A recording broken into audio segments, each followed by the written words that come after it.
મમતા બેનર્જી જીતી જાય એવી શક્યતાઓ છે।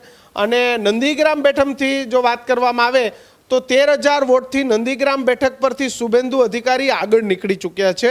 અને ભવાનીપુર બેઠક ઉપર હજુ પણ જે મમતા બેનર્જી છે પોતાની બળત બનાવી રહ્યા છે, પણ 17 જેટલા મિનિસ્ટરો એ ટીએમસીના હારી ગયા છે।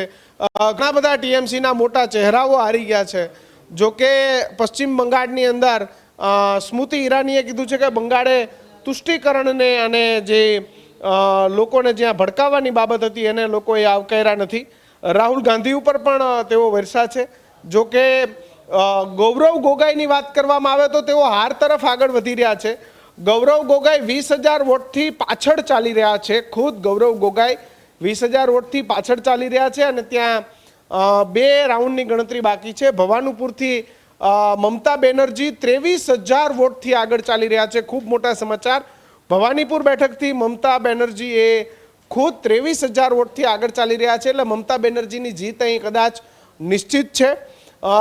વાત કરવામાં આવે તો ત્યાં જે તમિલનાડુમાં કોંગ્રેસને આમંત્રિત કરી છે, જે વિજય થલપતિના પિતાશ્રી છે એમને આમંત્રિત કરી છે કે અમારી સાથે ગઠબંધન કરો। બીજેપીના જે સમર્થકો છે મમતા બેનર્જીના ઘરની બહાર નારાબાજી કરી રહ્યા છે અને મમતા બેનર્જીના ઘરની બાજુ સામે જય શ્રી રામના નારાઓ લાગ્યા છે। તો પશ્ચિમ બંગાળના જે સીએમ મમતા બેનર્જી છે હવે સીએમ નથી રહેવાના। આવનારા સમયમાં ભારતીય જનતા પાર્ટીએ મુખ્યમંત્રીને લઈને પોતાનો દાવો એ રાજ્યપાલ સાથે રાજ્યપાલને જઈ અને દાવો કરશે અને ત્યારબાદ ટૂંક જ સમયમાં બંગાળમાં વિધિવત રીતે ભારતીય જનતા પાર્ટીની જે સરકાર છે એ સરકાર ત્યાં જોવા મળશે। હજુ પણ યુટ્યુબ ઉપર અત્યારે જે 2,000 લોકો મને યુટ્યુબ પર જોઈ રહ્યા છે એ 2,000 લોકોને મારી વિનંતી છે કે આપ તમામ લોકો અમને જોઈ રહ્યા છે બદલ અમે તમારા ખૂબ ખૂબ આભારી છીએ। તમારો દિલથી સ્નેહ વ્યક્ત કરીએ છીએ। પણ જો હજી પણ તમે યુટ્યુબ ઉપર ખાસ ન્યૂઝરૂમ ગુજરાતને સબસ્ક્રાઇબ નથી કરી તો કરી દેજો। એક લિંક ઉપર 203 લોકો, એક પર 610, એક પર 335, એક પર 118, એક પર 71, એક પર 238, એક પર 116, એક પર 307 અને એક પર 908 લોકો, એટલે કે બધું થઈને જોવા જઈએ તો હજુ પણ 3,000 જેટલા લોકો એ અમને જોઈ રહ્યા છે। તો જલ્દીથી એ તમામ લોકો 3,000 લોકોને મારી વિનંતી છે કે આપે નથી કરી તો કરી દેજો।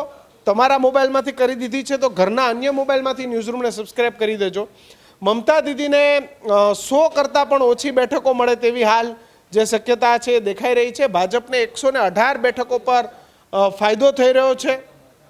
તો તમામ જગ્યાએ જે રીતે ભાજપ છે ભાજપ એ તમામ જગ્યાએ સારું પ્રદર્શન કરી રહી છે। ઉમંગ જી બિલકુલ, અત્યારે ભારતીય જનતા પાર્ટીનો એ ભગવો છે બંગાળની અંદર લહેરાઈ ચૂક્યો છે, પરંતુ તમે સબસ્ક્રાઇબ કરવાનું અમને ન ભૂલતા। અમને જલ્દીથી જલ્દી સબસ્ક્રાઇબ કરી લો। સબસ્ક્રાઇબ કરતાની સાથે જ અમે પડે પડની ખબરો તમારા સુધી પહોંચાડતા રહેવાના છીએ। ભારતીય જનતા પાર્ટી બંગાળની અંદર મોટો ખેલ હતો અને આ ખેલની અંદર બાજી મારી ગઈ છે। જે રીતે સ્પષ્ટપણે રૂઝાનો સામે આવી રહ્યા છે એ રૂઝાનોમાં ભારતીય જનતા પાર્ટી અત્યારે આગળ ચાલી રહી છે। સબસ્ક્રાઇબનો આંકડો ધીરે ધીરે વધી રહ્યો છે। સબસ્ક્રાઇબનો આંકડો ધીરે ધીરે વધી રહ્યો છે। મોટી બેઠકો ઉપર મોટા ચહેરાની તાજા સ્થિતિ પર સૌથી મોટા સમાચાર ન્યૂઝરૂમ ગુજરાત પર। મમતા બેનર્જી એ ભવાનીપુર બેઠકથી આગળ ચાલી રહ્યા છે તો શુભેન્દુ અધિકારી એ નંદીગ્રામ બેઠકથી આગળ ચાલી રહ્યા છે। તો એમ.કે. સ્ટાલિન એ કોલાતુર બેઠકથી પાછળ ચાલી રહ્યા છે। સીએમ રહેલા એમ.કે. સ્ટાલિન કોલાતુર બેઠકથી પાછળ, તો પી વિજયન ધર્મદમ બેઠક પરથી આગળ ચાલી રહ્યા છે।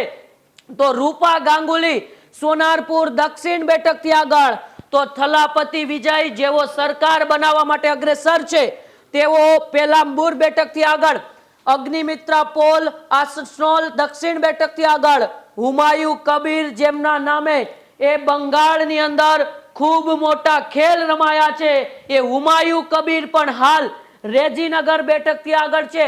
તો રાજીવ ચંદ્રશેખર પણ નેમમ બેઠકથી આગળ, મોહમ્મદ બદરુદ્દીન તે બિન્ના કાંડી બેઠકથી આગળ ચાલી રહ્યા છે। તો હિમંતા બિસ્વા શર્મા જેવો આસામના જે સીએમ છે એ સીએમ પણ અત્યારે એ જાલ કબારી બેઠક ઉપરથી આગળ ચાલી રહ્યા છે। અધીર રંજન ચૌધરી જેવો બહરામપુર બેઠકથી આગળ ચાલી રહ્યા છે। તો ઉદયનિધિ સ્ટાલિન જેઓ ચેપોક બેઠક પરથી આગળ છે। ઓ પન્નીર સેલ્વમ બોડીના એક કુર બેઠકથી આગળ ચાલી રહ્યા છે. આ મોટા ચહેરાઓ, જે મોટા ચહેરાઓ ઉપર ભારતની રાજનીતિની નજર છે. આ જ પ્રકારની તમામ અપડેટ જોવા માટે ન્યૂઝરૂમ ગુજરાતને લાઇક, શેર અને સબસ્ક્રાઇબ કરવાનું ભૂલતા નહીં.